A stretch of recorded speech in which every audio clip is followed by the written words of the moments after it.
Thank you for joining us in this heart-to-heart conversation. This is a presentation in the Freedom Summit series, Out of the Darkness, Into the Light. I'm your host, Victoria Hart, and my guest today is Eddie BenAbraham. Eddie is an international spiritual mentor, medium, channel, inventor, presenter, and author. Eddie's most recent development is his connection with the 7 founders and the original whales. Together with Gaia, the 4 created The Spectacle, which is a 2-part healing journey designed to elevate our consciousness in a profound way. Through his teachings of basic and advanced esoterics, Eddie offers his tribe the awareness and the means to consciously create a life of joy, balanced health, and abundance. In 2017, Eddie introduced to the world one of his inventions, the compassion gauge tool, with the help of his friend and master programmer, Peter Bakalov. The compassion gauge tool can automatically detect and measure the level of compassion. A man of many strings to his bow, Eddie. Thanks for having me, Victoria. Pleasure to be here. Yeah, thank you for being here today. And I'm just so fascinated with your journey and your topic, and I'd love for you to describe a little bit about your personal awakening journey, maybe a bit about your spiritual background, and of course, how you came into contact with the original whales. Sure. So spirituality has been very strong with me ever since I was a child. And thanks to also my dad and my mom, who have been a very um, been strong pillars. And my dad has always given me the direction and the guidance to look inside and see how, how profound we are on the inside.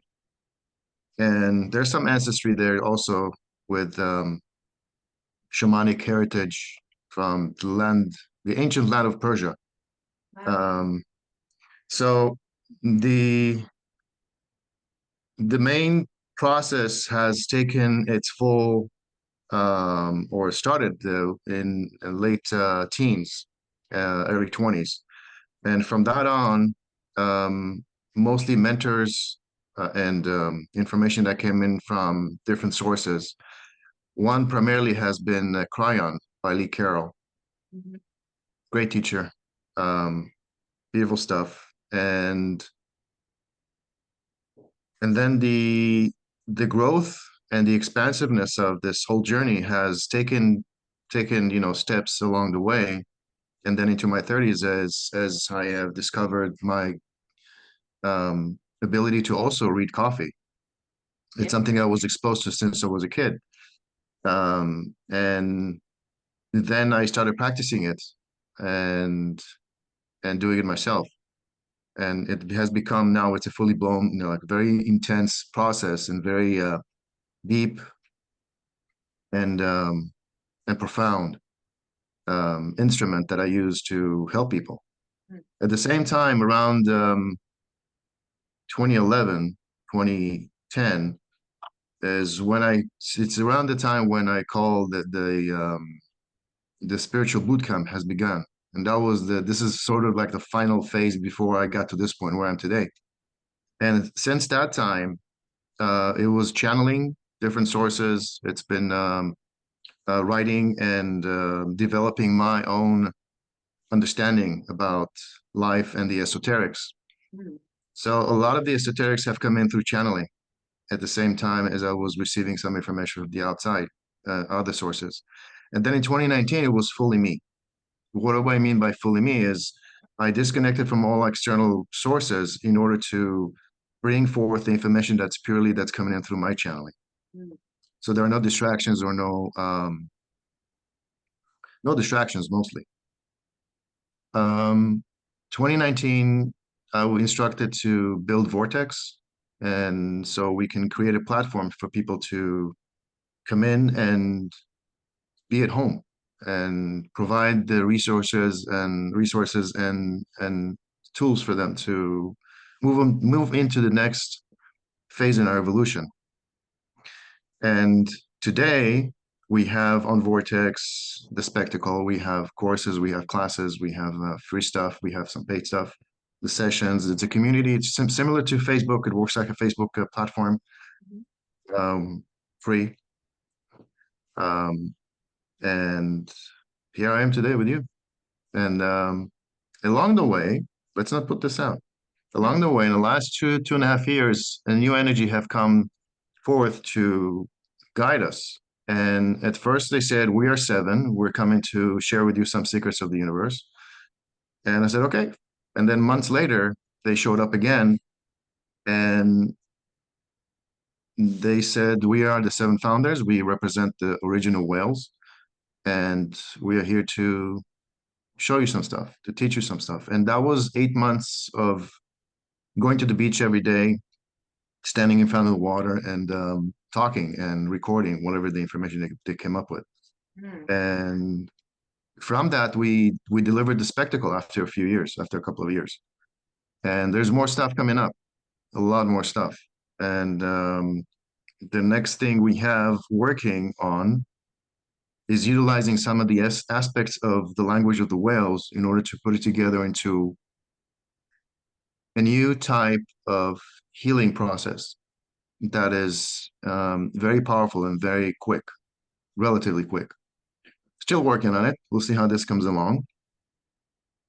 And we continue our work. It's very exciting, very interesting stuff, very powerful stuff. Yeah, it's fascinating. And I have taken the whale course on your platform, which just opens up this, well, it's like remembering of what life can really be like when we step out of this 3D matrix and into, joy and beauty and really thriving in nature rather than just kind of bamboozling it and thinking of it as we're the superior ones. And I would love to know, you touched a little bit on this language of the whales. So I'd love to know, what kind of messages do they convey through their language? Primarily to talk about water, how water is so essential in our, it's obvious that the water is essential. It's something that we already know. But there's a next level element to it where water is so aligned with us and it's aligned with the whales. It's aligned with source. It's aligned with the coding of the water, the information and the coding that comes in from space and the sun, the central sun. And that is directly linked to our consciousness. How we evolve on our planet is a direct um, foundation for the water to behave in a particular way. And the behavior of the water is basically the coding of the water. So essentially, they talk about a 13-year cycle that we have where there's a particular measurement that takes place that comes in from source. And based on our level of consciousness and where the trajectory of our future is headed, we receive particular type of information in order to code the water. And who codes the water are the whales. And very early on, they said there's no planet that can sustain an advanced life forms without whales, because whales are they're the building, they're the sort of the builders of consciousness. They are the instructors, the orchestrators of life on the planet. And they make connections to different types of um, they use a lot of visual stuff with me so I can understand. Without understanding, I cannot teach it and show it. So essentially what they show is how every life on the planet, if it's plants, if it's vegetation, animals, insects, um, things we don't see. There's many types of living creatures on the planet we can't see. All of them are related to the information that the whales are bringing in. And there's instructional value that is orchestrated into the behavior and the future of each of the species. So if you look at the long-term path of, let's say, one particular animal, they've been here for maybe millions of years. And then how did they evolve to be who they are now, Mhm. what they are now? That takes in coding that comes in from source. It just doesn't happen out of nowhere. There's wisdom. There is always coordination. There's always collaboration with other species so that there is a balance within the planet. And the Mm. Gaia herself is also part of this. So she's herself counting on, the information that comes in from the outside, from source to bring this together in her own self to make this happen. And Gaia is a living, breathing thing. So if you compare that to your body, your Gaia, and you have different parts within your body that are working every time, not necessarily conscious of them, but they're working. You don't tell your heart to work; Mm. it's working. So in a similar fashion, we have the intelligence, the internal intelligence of our body that's running things in a way, the innate of the body. Um, and that is an equivalent analogy to how Gaia works as well. So it gets a little complex when you start opening the picture to a wider spectrum to start seeing everything. How is everything connected to everything? Yeah, It's yeah. challenging for our mind because we're finite in the way we're thinking. Right. But if we take one segment and then we analyze it, we look at it, and then we understand it, and we say, okay, if this applies to this way, then it applies to everything. Mm. So the foundation of the universe, they started with this. They said the foundation of the universe, the creation of the universe, is based on four things: consciousness, gravity, time, and water. Wherever part you look in reality, those four elements exist. So consciousness is basically the ultimate consciousness is God. Mhm. We're created everything out of nothing. But then from that point downward, in a sense, if you look at it, planet has to have gravity, water, time variance, and water. So water is a representative of matter. They say that water has seven states. Yes. We're familiar with ice, Yeah, frozen, liquid, water. liquid, frozen, and vape. So there's plasma. There's also, and the ultimate part of that seven is what they call a source water. It's a completely different form of water, which is basically an ingredient that's part of the core of the planet, where the energy comes in through. The sun has it, and other planets have it. It's a very powerful state of the water. So water is not just water; Is that it has structured more to it. water or is that something separate? Like structured water? It's more than structured water. It's an active form of water which emits energy. So think of it this way: if there is a place where we call source, and from that place, all the types of energy, all the energies are drawn from that source, or that main energy of creation is drawn from. Source water is the one ingredient that basically is the doorway to bringing that energy from the other side to this side. Yeah. And I've Yeah. watched some studies of water. I think the most famous ones are the ones that Dr. Emoto have done where he's frozen water crystals and spoken to the water, right? So either Yeah, he's done an incredible job. yeah, He, or he, yeah. So he brought it forward. He said, listen, this works. And water responds to consciousness right. because water is consciousness. Right. And I've heard, it could be described as God consciousness. Yeah. Okay. So, and Yeah. when we look at our planet, it's majority water. And when we look at our bodies, majority water. So kind of makes sense, right? And it makes us Yeah. wonder why it's taken us this long to kind of catch up with It does that. make sense. Totally. Yeah. It does make sense. Plus, science have said, yeah, water is very important. But at the same time, science is struggling, in my opinion. It's struggling because it wants always evidence. Mm, But what about spirituality? mm, You have to make the connection between the two. You cannot separate the two because they are one. right. Um, there's always going to be questions, and then the rest is God, is source, is the ultimate creator. And if science cannot prove it, it's going to continue trying to prove it. But at some point, you know what? You got to say, listen, there's got to be a spiritual part to this. There's no disconnect. Mm, So I think It's going to happen soon. Well, thank you for saying that because I do know, I don't know what the percentage is, but a lot of people do struggle to believe something if they can't see tangible evidence of that. And so, it would be interesting to know, well, what scientific references are there out there that confirm or starting to talk about this water consciousness? And also remembering that with any scientific experiment, it's still theories, right?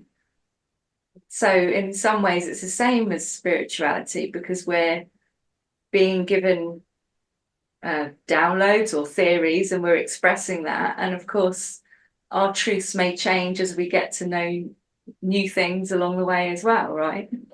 Yeah. We kind of know now at this point that a lot of the stuff that has been so quote unquote channeled has been suppressed. And there are many things that we know they are right, but then when we look for evidence out there, there's doesn't exist because they delete it, so that you don't even think that it's possible.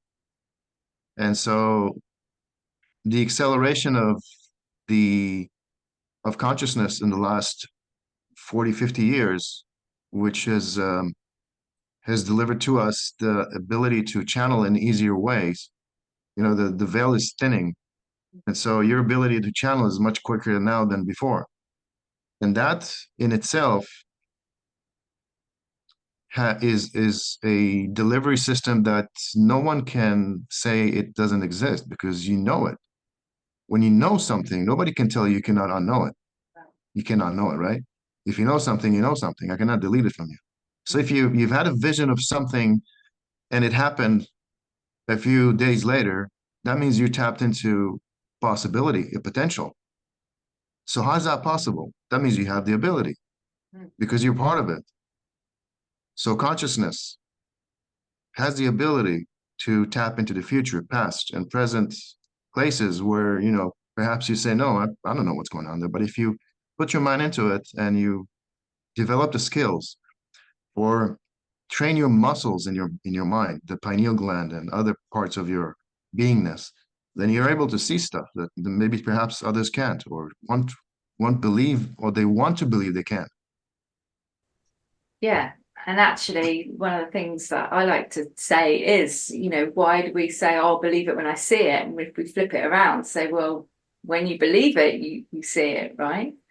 Yeah, beautiful. So let's talk. I'm just so fascinated with the whales. So, how do they directly impact humanity at this present time? Like, why are they coming to us now? And what is the significance of their teaching? The now they've always been here. They've been here before we have come in. All right, I guess So essentially, they're yeah, like the nest. They created the nest for us to become who we are today.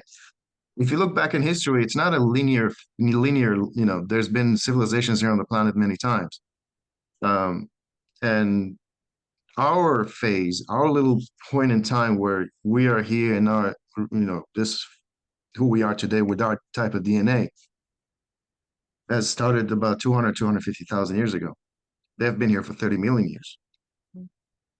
So they've always been here in a sense. Their importance now is first is to know that they're here because we are related. Our DNA has 12 layers. Two of those layers have an association with the whales. And so they're essentially our family. There's no separation. Anything they do in the water, anything they go through, we go through, and the other way around. So it is a partnership with consciousness along with Gaia. There's no separation. And so as we move forward in time now, we need guidance, we need assistance. And they are offering, and they always offered, but now more so because we're more in tune to it. We know that there's a connection to other planets. We know there's a connection to other species. And they're parental races. We come in from directly from the Pleiadians, and we have grandfathers, family members out there. We're a combination of many of them. Alex Cohealer, who connects with the Andromedans, he speaks of it a long, for a while now. He's had the connections with the Andromedans since he was a kid, and he brings it up and he talks about how we're basically a combination or cocktail of seven races. Intergalactic being. We're very unique. We're very powerful. So we're inside of us. We have a lot of things to discover still, a lot of stuff to discover. But with discovery comes the need for responsibility. And that is the key part of our what we're going through right now, where we're gaining responsibility to see, look, listen, this is what's been going on up to this point on our planet. We need to first to eradicate it and then to see it to make sure that it's not going to come back again. And so using the analogy of a child learning how to walk, this is where we are now. We're learning how to walk, becoming independent. So we may stumble, but then we're going to stand up and start walking on our own. Mm. And that's very relevant today because, we kind of see in our environments that people don't want to take responsibility. It's always, somebody else's fault or somebody else. It's the blame game going on. And what you were saying earlier about, this balance with Gaia, with planet Earth, if we start to create more balance within ourselves, then surely we'll start to see more of that balance in our external environment. And Yes. we tend to want to do it in the reverse way, right? And trying to tackle everything that's going on out there is seemingly impossible, really. Right. There's one part that they have come in and shared with me, and they showed us in a way so that we can understand it in a bigger sense. So every planet that has come to a point where it needs to, or it's time for the planet to ascend to the next level, there needs to be a spike in a particular energy. Mm. That particular energy has to do with compassion. Without compassion, we cannot move forward. So how do we get to a point of compassion? How do we get to that spike? Through an event. And so we're in that event right now. There's a crescendo movement or a crescendo in terms of events that are taking place, little ones, that's going to bring us to a one point in time where things are going to change almost overnight, almost overnight. And from that point on, we're going to look at us and we're going to say, you know what? Now we know who's the real enemy. Now we know what's happening in the world because the entire population is going to see it. There's not going to be any doubt. There's not going to be a division part. You're not going to say, oh, no, you're to blame. No, you're to blame. It doesn't matter which religion, country, tribe, nation, whatever. We're all going to see it. The information is already out there, but can we go into that part or we got to keep it clean? No, go for it. Yeah, okay. Well, the title's Out of the Darkness into the Light, and we've very much been living through dark times. So yeah, please share. So the evil ones who have controlled the planet for a long time, they have to go. Whatever is happening inside our planet, in the tunnels underground, whatever they're doing to their children and the organ harvesting and the elites that have been controlling this um, our systems and creating systems that are, enslaving us, all of this have to go. The medical, the economical, transportation, technological, educational, everything has to go because everything has been tampered with, everything has been manipulated so that they have the upper hand, Yeah, so they can control our society. yeah. Mhm. Now, what happens when we don't know? We don't know, we don't know. But now we're discovering through the operations of the alliance that accelerated their plans so that they won't be able to hide them along longer a longer path of time. Now that we're seeing it and they're crumbling their system, they're eradicating them and their assets, and it's war. We don't see much of it, but it is war. And Well, a lot of it's psychological war. Pardon me? Psychological war. Huge. It's a fifth generational warfare.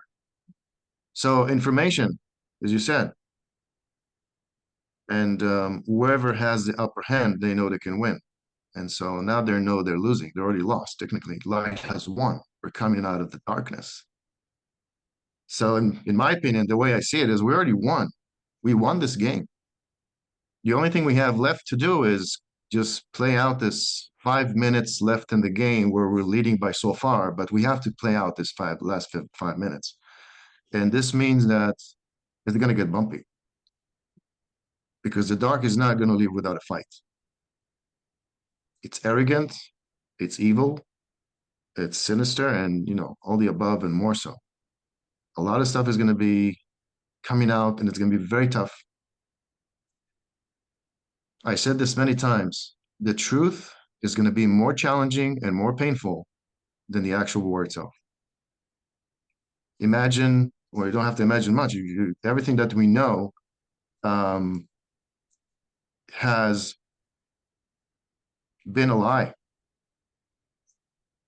and it's no longer what we think it was. We have to relearn everything from scratch. A lot of our history has changed. Mm, Not changed, but has not been has been, all the documentation have been tampered with. right. Um, so going back to compassion, when we see all the evil right in front of us, we're going to have to step up and say, okay, we have to stand up united as one earth, not as different countries, all united for one objective: is peace on the planet, is to clean our planet, healthy food, healthy air, healthy water, protect our children. Most important thing, Yeah. protect our children. And there are so many things that are going to come to be, and it's not necessarily a way we can try to tap into the future and see it and feel it. And this is part of the thing we do on the spectacle. We tap into the future in the very end. And there are things that are going to happen in a good way, in a very good way. We're heading into a beautiful, beautiful future. But there are going to be bumps on the road. Learning to walk doesn't mean you're not going to stumble. Doesn't mean you're not going to fall in your tushy and you're going to cry a little bit.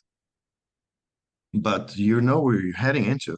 Now you can see, now you can walk, now you can talk. Now it's your responsibility. The planet is ours. We have to be responsible on all levels and begins with us. Yeah. Compassion is the only way. Yeah, absolutely. And if we go back to the whales just quickly, there's atrocities that have happened to the whales over, history of man and how they've been culled and treated. And also over the last couple of years, biologists have noticed more and more whales beaching themselves. Okay. Is there any significance around that? And So there's two layers to this. One of it is part of nature. Because of the gravity shifts that are happening on the planet, um, they so look at the whales just like us. They are souls. They reincarnate. So those who reincarnate have been here for a long time. They know the routes and they're used to shifts in the gravitational pull and they can maneuver through them. What happened to the new ones, all the new souls that are coming in? They're not that familiar with it. So because of the gravitational shifts, the accelerated gravitational shifts that we're going through, again, remember, time, gravity, yeah, everything's connected. Consciousness. So once that takes place, they make a mistake. They think they have to go in one direction where essentially they go in another. And gravity doesn't have, it has a particular direction overall, but within it, it has cycles, it has swirls, it has different anomalies that can come to play. The second one is man-made. there are technologies out there, and there are military exercises and war games that are happening, taking place, and harp technology, and there's so many things that are we don't yet know because there are some very sophisticated stuff that's been reverse engineered from alien crafts, and they're using it in different ways. Plus the traditional stuff that's affecting the sensors or the sensitivity of the whales, which causes that problem. Yeah, to distinguish which one is which at any given time, to know which one is which, I don't know. We have to look into each one separately. Well, I've had the absolute pleasure of swimming with a whale shark Ooh, one time, which quite a rare experience, and yeah, it's just so amazing. And just like like you say, whatever form we come in, we all have a soul, we all are sentient beings. And I mean, I was communicating with this whale just through eye contact, and I know that there was some communication going on. I couldn't tell you what we were saying, but I was elated at seeing the whale. I think she or he or she was curious about, who this crazy woman waving and smiling at this whale was. But yeah, there was an understanding and and a respect between us. And I think that brings us back to the compassion, because so especially when we're going through these dark times, and we believe that things are being done to us, it's very difficult to hold compassion for each other. And as you were saying earlier, there's all these distractions thrown in the way to again create more divide and separation, and not come together as a one humanity. So how can we make this navigation through the darkness into the light a bit easier, and less traumatic?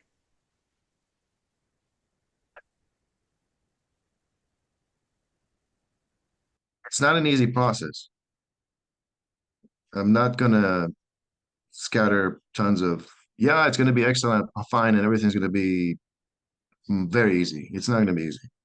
And the reason I said is because there is a generational aspect that takes place currently where they have experienced um, wars with their neighbors, with other cultures. And that is still there within that generation. To take that experience and say, oh, you know what, we want you to change your understanding and how you view your neighbors now, it's going to take time. And it's not going to be in one generation. It's going to take a couple of generations to shift this.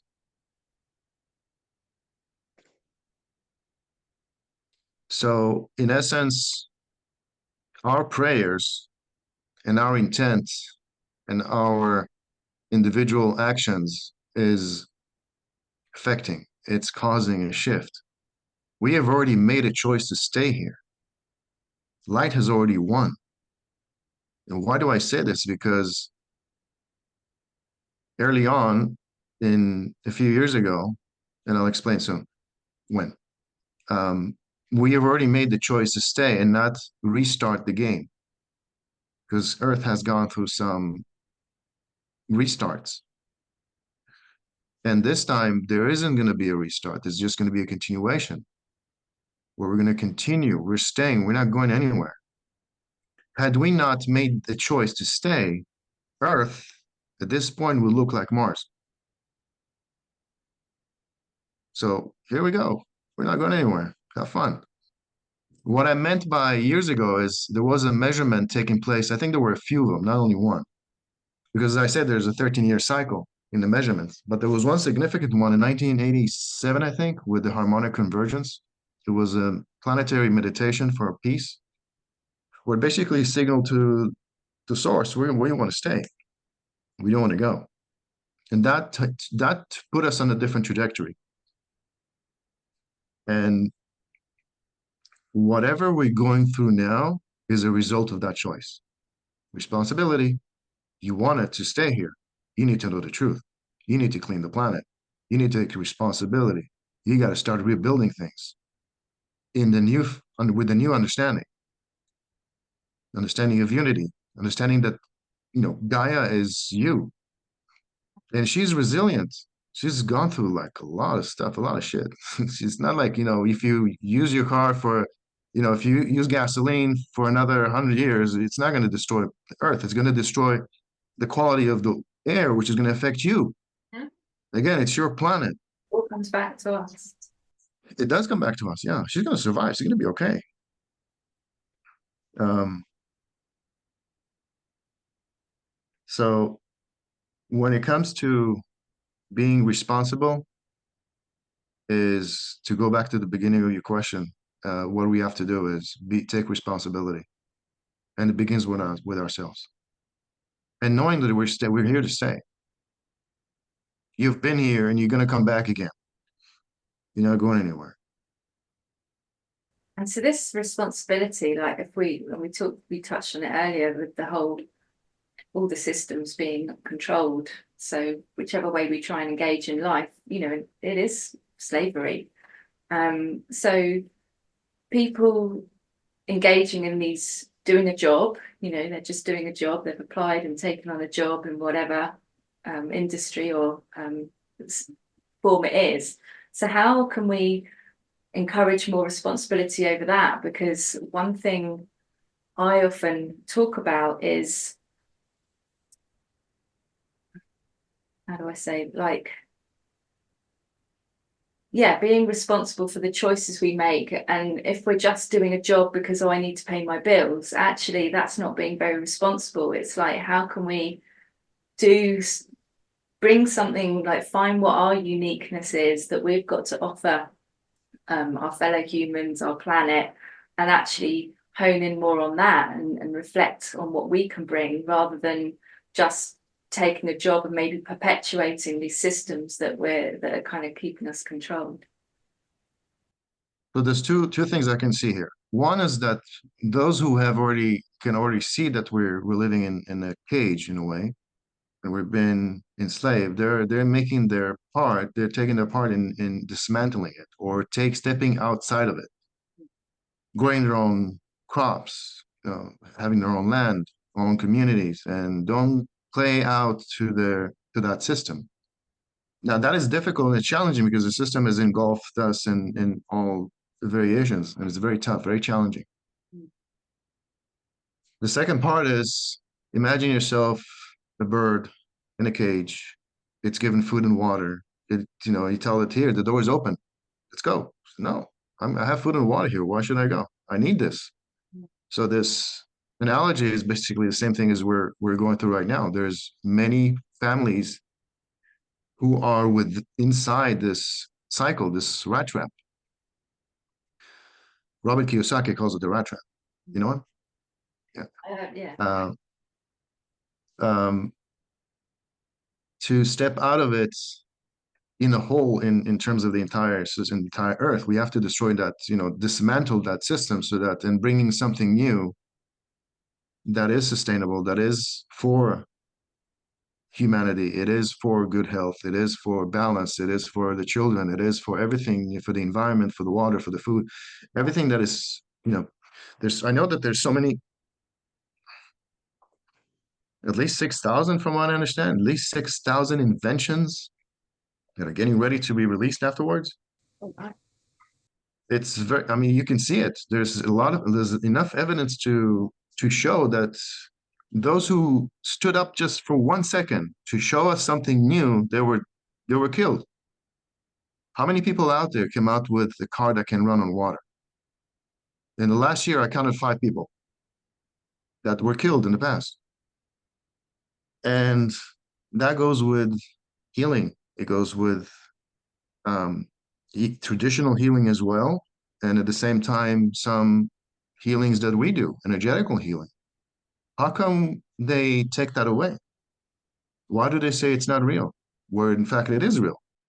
Yes, very nice. Our emotional state, our consciousness, our ability to connect to one another is huge. And there's more to it. In the spectacle, we do some work on your energetical and emotional stuff. And we utilize some codes that are associated with the Merkaba. The Merkaba has 17,000 codes. And this means that we have a system that is basically in charge of our existence. We call it the soul's mental grid. It's huge, it's big, it's about half the size of the football field. And we utilize that understanding within the spectacle so that we can bring in the healing and the balance that we need. So, just giving you a little bit of information about that, we know there's a lot more to learn, and we're still learning. There's a whole long journey for us, not even just, we're not going to finish this in one lifetime, many lifetimes ahead. Just take a deep breath. Everything's okay. You know, you ask one, what happens when you die? Same thing that happened the last time. You die, you come back. Take a deep breath. Everything's okay. Yeah, and that compassion really starts with us, doesn't it? You know, if we can Mhm. hold compassion for ourselves and maybe the choices that we made with the knowledge that we had at the time, because as you say, we're always learning. I mean, sometimes the amount of stuff we need to learn, we don't have time to go to work and do all those other things, right? Because there is so much to learn. But if we can start to hold compassion for ourselves, or maybe, you know, the things that we've done or that's happened to us that haven't felt good, and then we can start to hold the compassion for others, because we start to recognize that really we're all just trying to do our best, and it's not until we get that new knowledge that we can shift something. And then the importance of that is really recognizing, having that awareness that something's not working for us anymore, and catching ourselves, because you know, with humans, we do create these patterns, and it's so easy to fall back into old behaviors. So you know, maybe there's something that you teach on the spectacle to help us, you know, create a new pattern of behavior and move out of those denser energetic vibrations. Yes. Yeah. There is many elements in which that are presented to help you facilitate things within inside you. And it's all about you, your consciousness. What are you ready to work on? I compare the spectacle to this to an ayahuasca ceremony, a mushroom ceremony.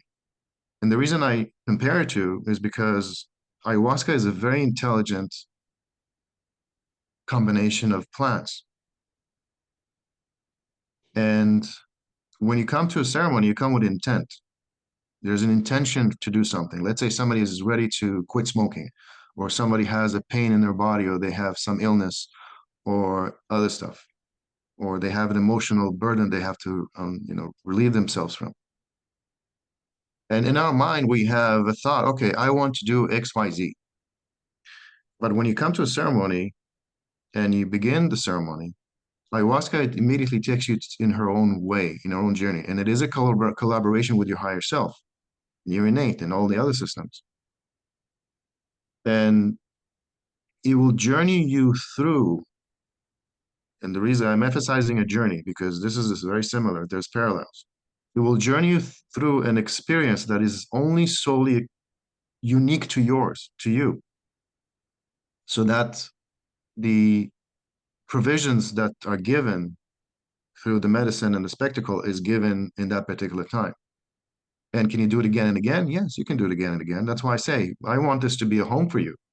When there are stressful times, and we're going to go with stressful times right now, it's going to get more intense in coming months. You have a place to come to. You have a place to be, to feel at home, to be comfortable, to relieve yourself from the burdens, perhaps for a little bit, and just be at peace. Just be. Just forget for a little bit what's going on around you and the other stuff that you can work on. I have seen and witnessed people in the 70s and 80s doing the ayahuasca, and they still do it because they feel they have another layer to work on. Some don't need it. Some are 19, 20 years old who come into a ceremony. And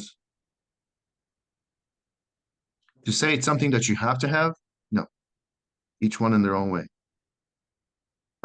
The spectacle instead, it does give you the opportunity to do it without the medicine itself. And we're utilizing three energies here. He was like, Gaia, the seven founders and the original whales and the whales from the planet. So there's a combination of things happening, and it's very unique. It's very challenging to explain what happens because it's similar to a dream. If you try to explain a dream to someone, you cannot deliver that entirety of what happened in the dream or what you felt. Yeah. And so you've been there, you've done the spectacle, so you know what I'm talking about. Well, and it's fragmented, isn't it? It's not like a linear experience when you're in a waking state. Hmm. True. And so and I've heard, I mean, I haven't done ayahuasca, but I've heard that it kind of, it calls to you anyway. You don't necessarily, well, some people might just say, yeah, I'm going to go and do it. But from what I've heard from others that have done it is that it's like a calling, that they're invited, that it's time to come and do that. But then Timing is, yeah, yeah, go ahead. no, go on. Timing is everything. And also where you go and who you do it with is very critical, is very important because the setting where you've done it, where you do it, and who is the shaman is very critical. But then again, everything is precisely orchestrated. There's no bad experience. There is an experience for you to learn. So, as I said, you don't have to have it. You don't have to do it. But if there is a calling, know that it's all precise and it's accurate. And it's the level of surrender that is very critical. And here as well, how much are you willing to surrender? How much are you willing to open up? To let go of the things that no longer serve you. Even in the sessions that I do, how open are you when you show up to my sessions? We can talk about a lot of things, but are you ready to do it? Mm. Is it the surface or is it deeper or is it much, much deeper? Mm. And yeah, there is a lot of resistance when people come to this level where they know there's some work to do, but there's a fear, I guess, of what that's going to open up for them.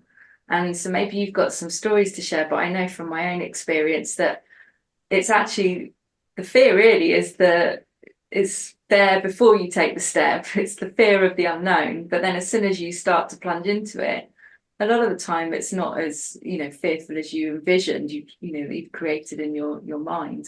And what I liked what you said earlier is whether you're going down that path or not, if you can start your day with an intention, which is fairly newish concept because it's not something we learn in our current education system. And if we can start our day with an intention of how we want our day to go to and set the energy, how do I want to feel today, what do I want to experience, actually pretty much, I'd say 99%, because a few curveballs might come in, but you can look back at the end of that day and it pretty much worked out exactly how you set that intention in the morning, which just is magical. I find it fascinating.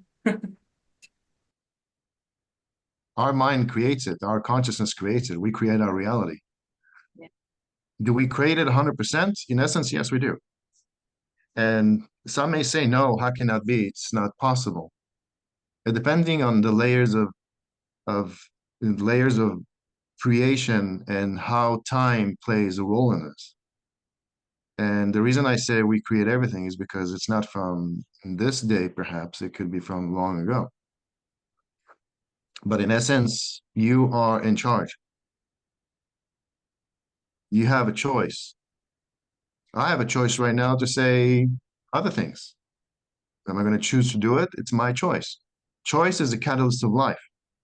So we live in a planet where our choices are basically moving our own life forward in a particular way, and then our individual choices are, in essence, the um, a small part, but a significant part in the consciousness of the planet.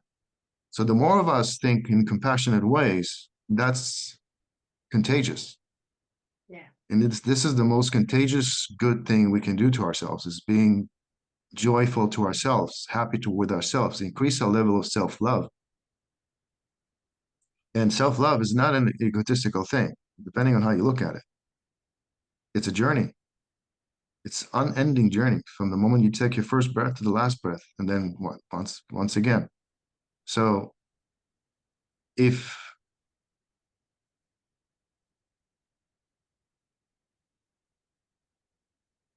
I love myself in a way that I love my sons,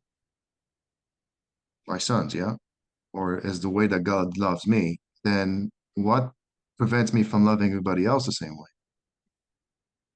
On the other hand, if I'm angry towards myself, that's how I'm going to treat others. So your choice, again, free choice. Do you have challenges in your life? Work on them. Take the choice, make the choice to work on them.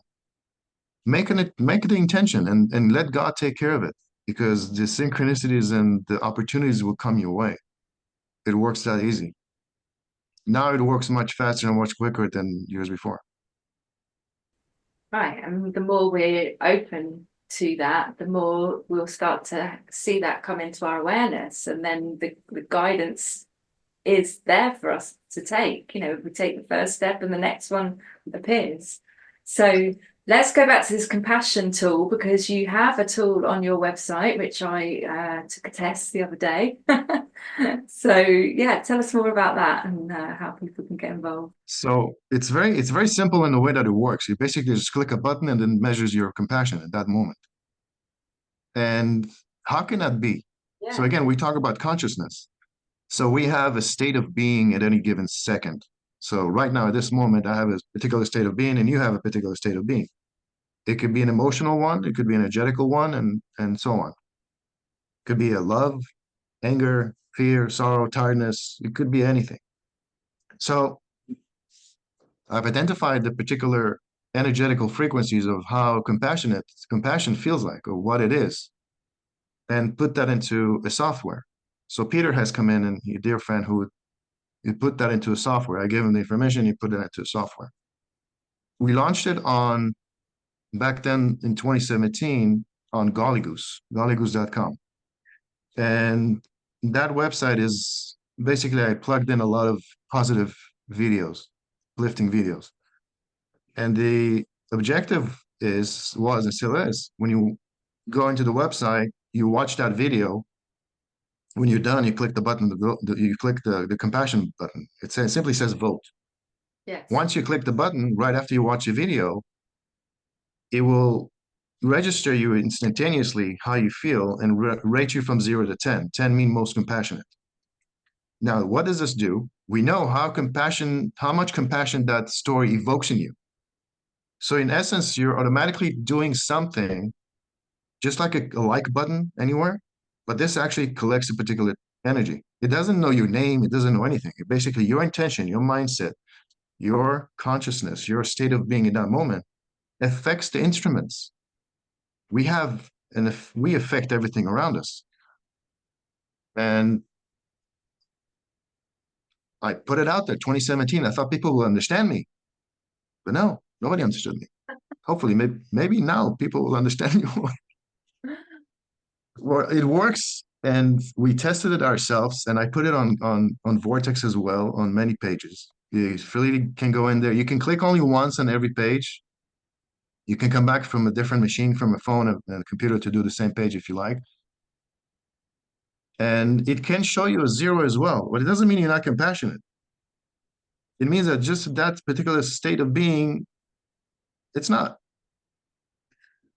You maybe your mind is somewhere else. You think about something else. Maybe something distracted you. It's very precise. So when it catches, it catches. Now, bear in mind, we haven't had a lot of people come in. We have people come in and have maybe 30, 40 clicks and stuff like this. And we have a system that's um, monitors everything. Okay. So hopefully at some point we're going to have a lot of people coming in and using the tool, the compassion tool, so we can start making, start looking at the data and make some adjustment because it does need some tweaks. I've already seen some things that we need to tweak, but essentially it's working. It's working beautifully. There's another thing that I have envisioned many times that I want to do is imagine yourself, we are all in a big arena. We're all meditating, we're singing, performance, whatever. And you have that gauge running intervenes. How do you say it in English? Intravenously. Well, it has a cycle where it keeps checking on every, let's say, every 3 seconds, every 5 seconds, Okay, to yeah, yeah. check to see the measurement of what's happening there, which basically detects the energy in the room. And we'll see how it goes up and down, up and down. It's going to be really incredible. So I'm looking forward to doing that in the future. Yeah, that sounds fun. And so when you take the test, it depends, like you're saying, what state you're in at the moment. But then you could take it an hour later or a day later, and it might change, obviously, because we're It not. can change very quickly too. Yeah. How quickly can you change your state of being from Well, being happy to a little bit more happy? well, certainly people we can get triggered quite quickly, can't we, at Yeah. times? Yeah. Everything in your body changes, your chemistry changes, the energy changes, everything changes. Have you ever done this? I'm sure you've done this, you know what I'm talking about. When somebody tells you, imagine yourself, close your eyes and imagine yourself biting into a lemon. What happens to your mouth? Right? If just through simple words I just described something, I affected you from a distance. Right. Yeah. What will prevent anyone from affecting any instrument or another consciousness? And again, everything is consciousness if you think about it. Every matter has consciousness in it. And so, again, everything's connected. There's no separation. There's no parts. Everything is linked to one another. Yeah. So, What else? well, we haven't really talked about the coffee readings. Do you want to share Coffee readings. about that? Yeah. And also So, significance with water. How does that interact with each other?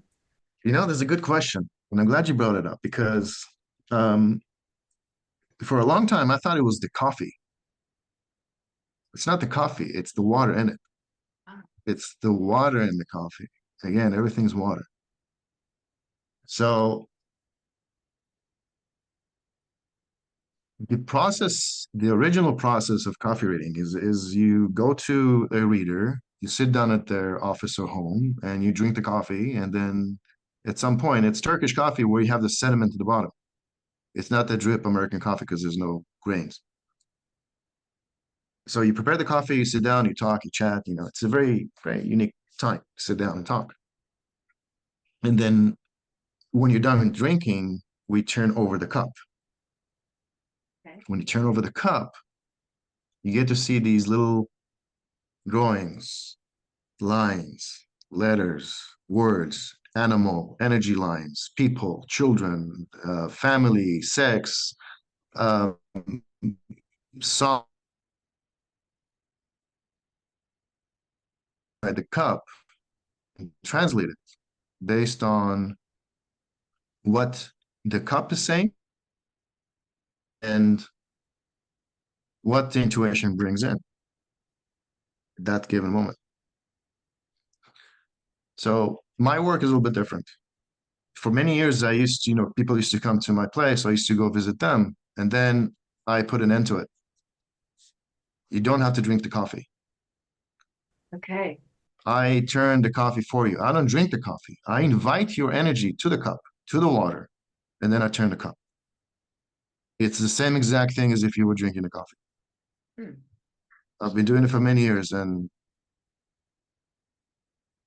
it works.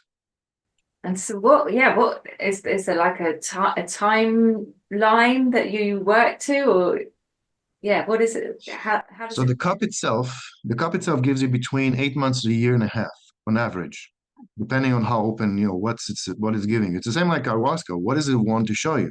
You don't tell the coffee, hey, show me this. What is your intention? What do you need to work on? The coffee will show you what it is. So the coffee helps me hone in on what's important in the moment. But the information comes in right before we even talk. When I turn over the cup, before I turn over the cup, I start getting the information. Um, so we focus on some of the things that's within the time frame of the cup, and then we move either backwards or forward. We can go to the childhood, we can go to past lives, we can go to the future and future lifetimes. And again, as I said from the beginning, it's all up to you how open you are. And What do I mean by open? If I let's give an example. If I see something happen to you when you're 4 years old, and we need to take a look at that, and then that same thing came back again when you're 19. What happened? What's the connection? How is this associated with your parents? Mm. What took place? How do you feel about yourself? What was the event? And then we start breaking that up. Wow. Now, because we touch things that are very sensitive and very deep, and I will pluck it out of you. Oh, the healing, right? Yeah. There could be some tears. So this is again, you said something very accurate. It's some people are very scared of taking the step forward on that edge. But then again, if you're willing and you're ready, two most important parts. Are you ready to change? Are you willing to listen? Are you ready to learn? Um, Yeah, I think people are scared of, what's going to erupt out of me, and then can I stop it if it happens? And so I keep stuffing it back down again. But yeah, but I'm not here to bite anyone. It's a safe space, and I've been doing it for many years. And there's plenty of reviews out there. I placed a few of them on the website. You can see, but there's plenty more. Um, Again, it's all about your intuition. How are you feeling about it? Are you feeling drawn to do it? Hop on in. Let's do it. If not, coming in for the spectacle. Either way, come to the spectacle. I want you guys to come in, feel like at home. all right, amazing. What a rich conversation that we've had. God, Beautiful. Thank you. no, Mm. thank you for being here. And just as we come to the end of our time together, Eddie, is there anything more that you would like to share that you feel that wants to come through at this time for our audience?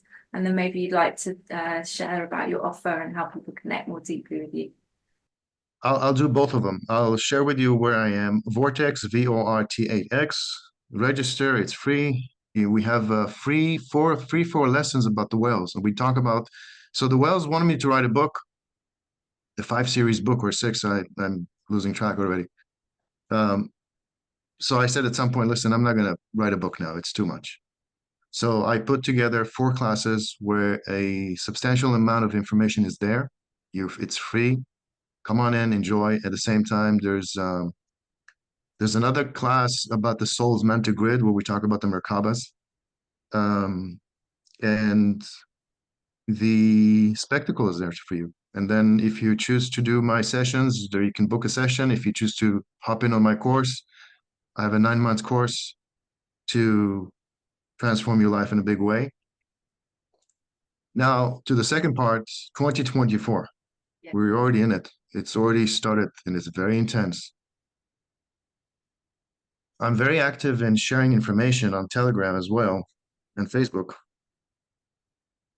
And I can tell you 100% ever since we started this year, it's very challenging to keep up with everything that's happening. The more we move forward in time here, it's very challenging. Things are happening on left and right. And we don't know what's real, what's not, because we have particular things in this war that's an AI driven. And the information warfare can be very deceiving. So using your discernment is very critical here. The difference between truth and lies is usually 2 weeks. And having said that 2024 started already with a bang, it's going to continue getting more intense. We're going to come to a point where the financial system is going to collapse. And both sides want this system to collapse because the bad guys want to control and the good guys want to take away, knock everything out and bring in the new system, which is already in play.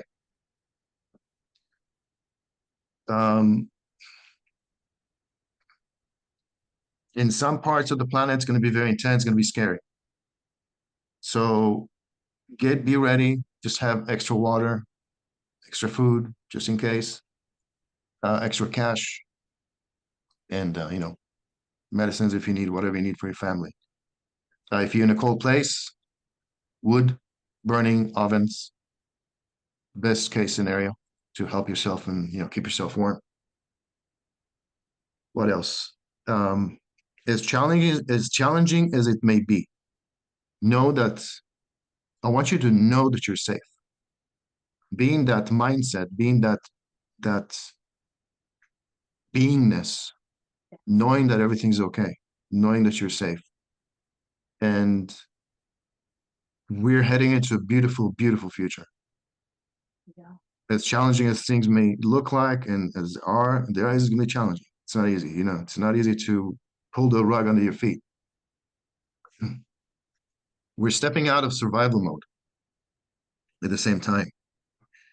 It is something I've learned myself in the last 15 years, and they've taken me on a journey that's very, very intense to get to the point where I know that I'm being provided every day.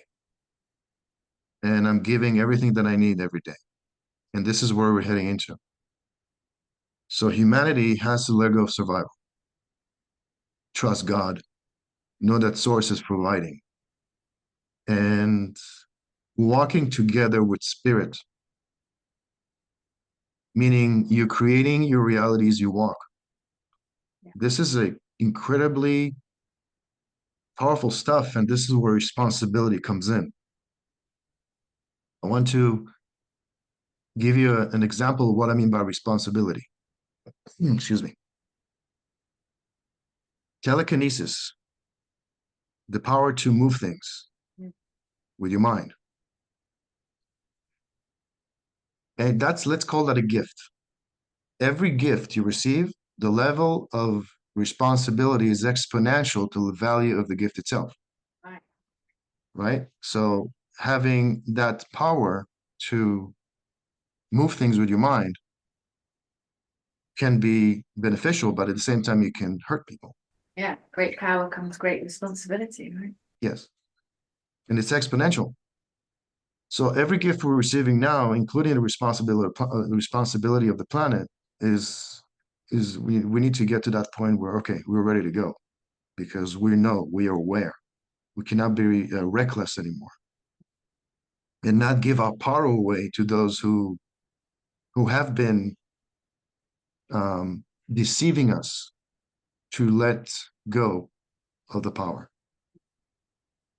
And this is a planet of free choice. The construct is free choice.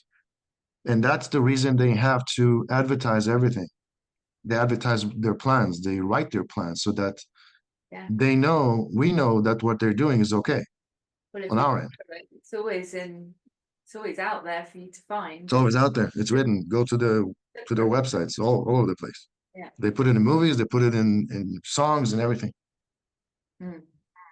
So once we learn this, and ever since 2020, it's been an increasingly active learning process for humanity to see, because without seeing, we're not going to know. Because many people have talked about it for many years. This is what's going on. This is what's happening. Nobody paid attention. Nobody gave a shit. Because they were disconnected from reality. They were basically part of the system. They wouldn't believe, how can such evil exist on our planet? Well, here we go. It exists. Now we have to look at it, see it for what it is, dismantle it, dissolve it, send it back to where we can send it to, and then recycle the energy. Yeah. Well, like you say, we're disconnected from ourselves, and we're disconnected from that reality. So there's not a better time right now to really start to get connected to yourself, because that's when you'll know whether something feels true or false to you, right? That's the only way to tell from your own inner knowing, which you shared earlier.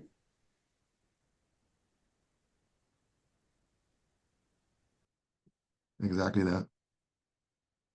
Beautiful. Well, thank you so much for being here, Eddie. And thank you, love. You're amazing. I love you. Thank you for being here. Thank you for the opportunity, and love to everyone.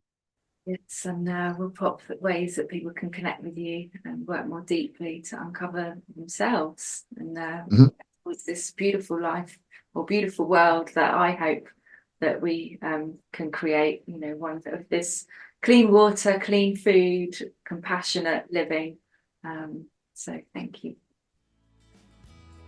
All right, so I've been speaking with Eddie BenAbraham. He's an international spiritual mentor, co-creator of The Spectacle and more, and all of which you can find out about on his consciousness development platform, Vortex.